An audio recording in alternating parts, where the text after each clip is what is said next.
Eichmann, em Jerusalém.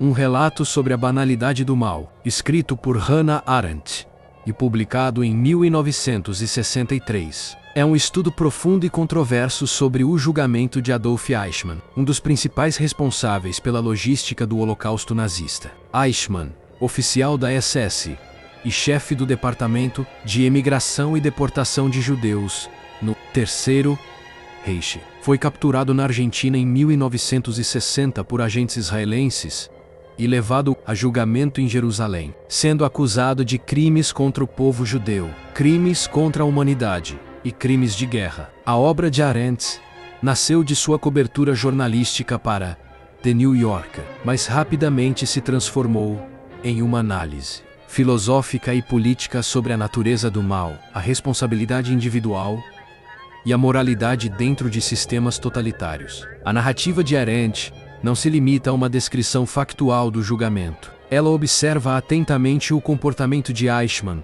no tribunal, seu depoimento, sua postura e sua lógica de defesa. Um dos pontos centrais do livro é aquilo que Arendt chamou de banalidade do mal, diferentemente da concepção tradicional do mal como algo profundamente perverso ou irracional. Arendt argumenta que Eichmann não era um monstro sádico nem um fanático ideológico de extrema complexidade. Ele era, na verdade, um burocrata medíocre e conformista, que agia com diligência e obediência às ordens sem refletir sobre a dimensão moral de seus atos. Eichmann mostrava-se incapaz de empatia ou de percepção do sofrimento que causava, mas ao mesmo tempo não apresentava sinais de ódio ou psicopatia intensa. Para Arendt, ele era um homem comum que se deixava levar pela lógica administrativa e pela adesão à crítica a um sistema de autoridade. O conceito de banalidade do mal gerou enorme debate e polêmica. Muitos críticos interpretaram a expressão como uma tentativa de amenizar a culpa de Eichmann, mas Arendt, ao contrário, não diminui sua responsabilidade. Ela enfatiza que a normalidade do acusado, sua incapacidade de pensar moralmente sobre suas ações, é justamente o que torna o mal particularmente terrível. O horror do Holocausto não reside apenas na brutalidade extrema, mas na possibilidade de que pessoas comuns, seguindo regras e ordens, possam cometer atrocidades sem questionar a legitimidade do sistema que as promove. Eichmann torna-se, assim, um símbolo do perigo do conformismo, da burocracia desumana e da alienação moral dentro de estruturas totalitárias. Arendt examina também o contexto histórico e político do julgamento. Ela descreve a criação do Estado de Israel e a tensão em torno da memória do Holocausto, apontando que o julgamento de Eichmann tinha dimensões simbólicas e pedagógicas. Sérvia, tanto para punir um criminoso quanto para reafirmar a existência de um tribunal moral universal e a justiça de um Estado judeu recém-criado.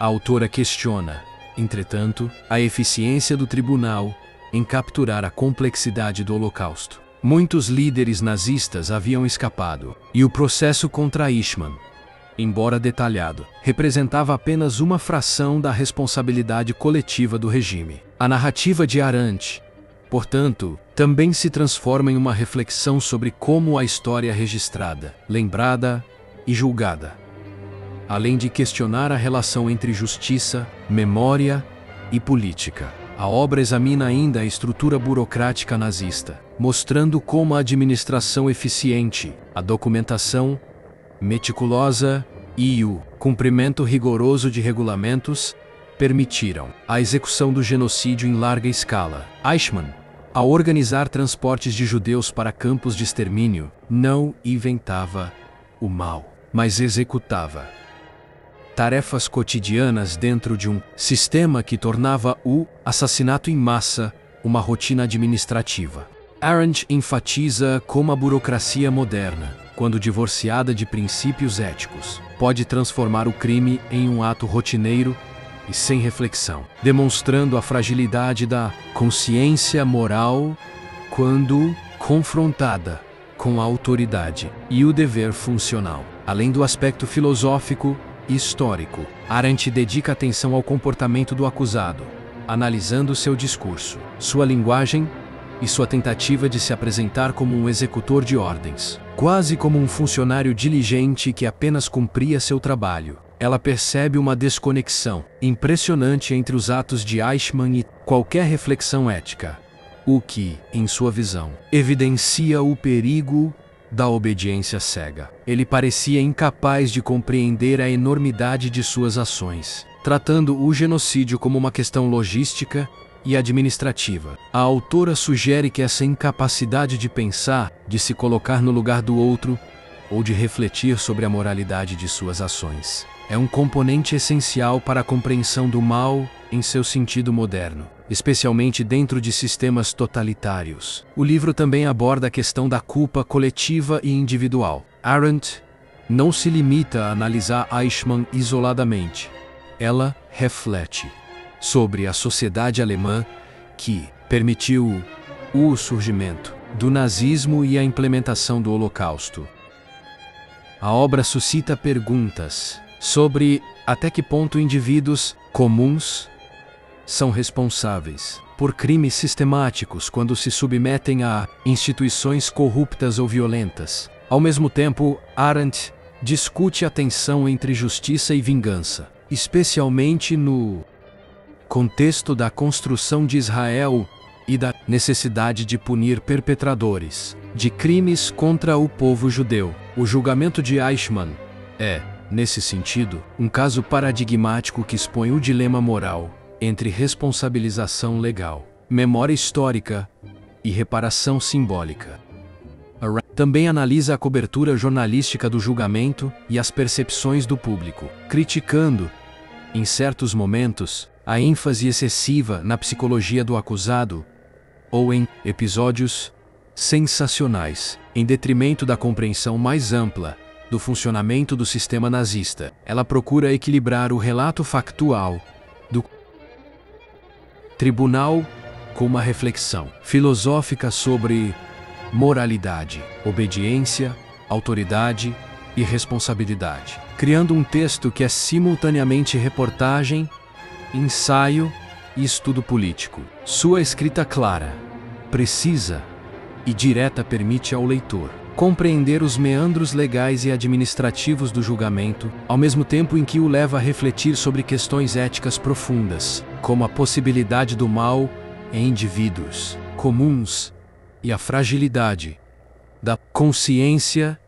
diante da autoridade. O impacto da obra foi enorme e imediato. Arendt provocou debates intensos na academia, na imprensa e entre o público em geral. Sua análise da banalidade do mal desafiou visões simplistas de monstros e vilões, sugerindo que o horror do Holocausto não pode ser reduzido à maldade individual, isolada, mas deve ser compreendido também como produto de sistemas políticos, culturais e sociais que moldam e limitam a capacidade de pensamento crítico e moral. Muitos leitores, especialmente dentro da comunidade judaica, sentiram-se desconfortáveis com a ideia de que Eichmann poderia ser visto como alguém comum, o que gerou acusações de que Arendt relativizava a responsabilidade do réu, embora sua intenção fosse, na verdade, mostrar a gravidade do mal quando combinado com conformismo e burocracia. A relevância do livro transcende o caso específico de Eichmann. Ele se tornou uma referência para estudos sobre totalitarismo, ética,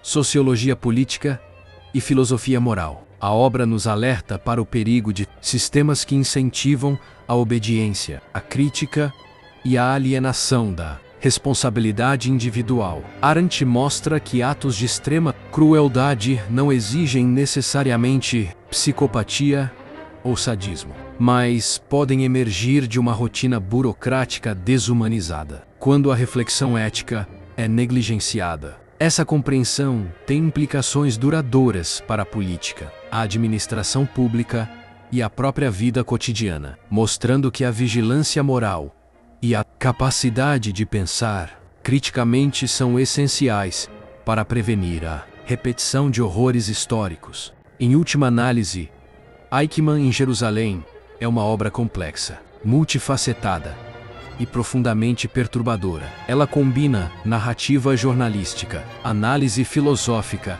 e reflexão política, oferecendo não apenas um relato detalhado do julgamento de Eichmann, mas também uma meditação sobre a natureza do mal, a responsabilidade individual e os perigos do conformismo dentro de sistemas autoritários. Arendt nos força a enfrentar a realidade de que a maldade extrema não depende apenas de monstros, mas de pessoas comuns que deixam de pensar, de questionar e de agir moralmente. Seu trabalho permanece atual, lembrando que a banalidade do mal não é um fenômeno histórico limitado ao Holocausto, mas um alerta constante sobre as condições que permitem que o mal floresça no cotidiano humano. O livro, portanto, é tanto um documento histórico quanto um tratado filosófico, explorando os meandros da moralidade, da justiça e da obediência. Ele desafia o leitor a refletir sobre a própria responsabilidade ética e sobre o papel de cada indivíduo dentro de estruturas maiores, seja no contexto de um Estado totalitário ou na vida cotidiana. Arendt demonstra que o mal sistemático e institucionalizado pode surgir não apenas da intenção deliberada, mas da ausência de pensamento e de reflexão, da submissão à autoridade e da adesão cega a regras e regulamentos, transformando a obediência mecânica em instrumento de destruição em massa. A obra, em sua densidade e rigor, permanece uma leitura essencial para compreender não apenas o Holocausto e o julgamento de Eichmann, mas também as condições sociais, políticas e psicológicas que possibilitam a repetição do mal em qualquer tempo. A lição central de Arendt, que a incapacidade de pensar e a conformidade podem ser tão perigosas quanto o ódio consciente, ressoa fortemente no estudo do totalitarismo, da ética e da responsabilidade humana, tornando Eichmann em Jerusalém um marco incontornável da literatura histórica e filosófica do século XX.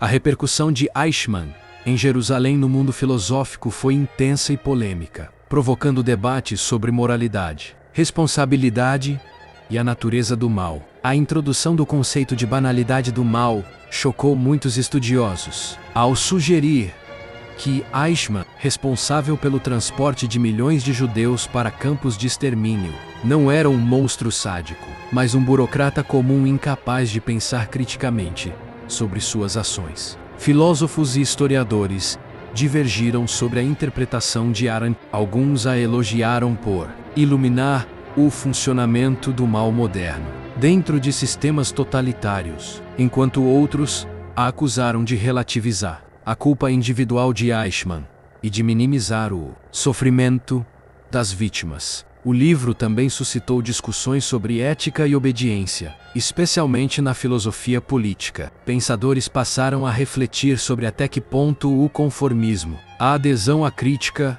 a regras e a submissão à autoridade podem levar pessoas comuns a cometer atrocidades. A análise de Arendt influenciou estudos posteriores sobre totalitarismo, burocracia e responsabilidade moral, sendo frequentemente comparada a obras de filósofos como Kant, sobre dever e moralidade, e Hannah Arendt própria dialoga implicitamente com pensadores modernos sobre liberdade, pensamento crítico e julgamento ético. Além disso, a obra gerou debates acadêmicos sobre a relação entre psicologia, história e filosofia. A descrição de Eichmann como alguém sem ódio intenso, mas moralmente alienado, instigou questionamentos sobre como sociedades estruturadas podem produzir crimes sistemáticos, sem a presença de velania consciente. A repercussão, portanto, não se limitou à filosofia, atravessou sociologia,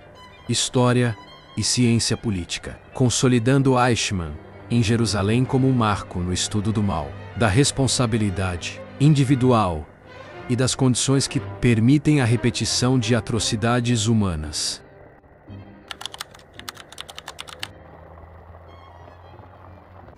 Aurelius Solis, É um livro que conta a jornada de Sesto Lúcio Afrânio, um jovem romano marcado pela guerra civil, que ao lado de seu tutor, Esra, parte em busca de liberdade, entre batalhas, amores e tragédias. Sua família enfrentará o poder de Roma e descobrirá que a luta pela esperança pode atravessar continentes. Estou deixando um link na descrição, onde você poderá ler ou adquirir o seu livro. Não esquece de deixar o like, compartilhar com os amigos e se inscrever no canal. Isso ajuda muito a continuar trazendo mais vídeos como este. Ativa também o sininho para receber as notificações e não perder nenhuma novidade.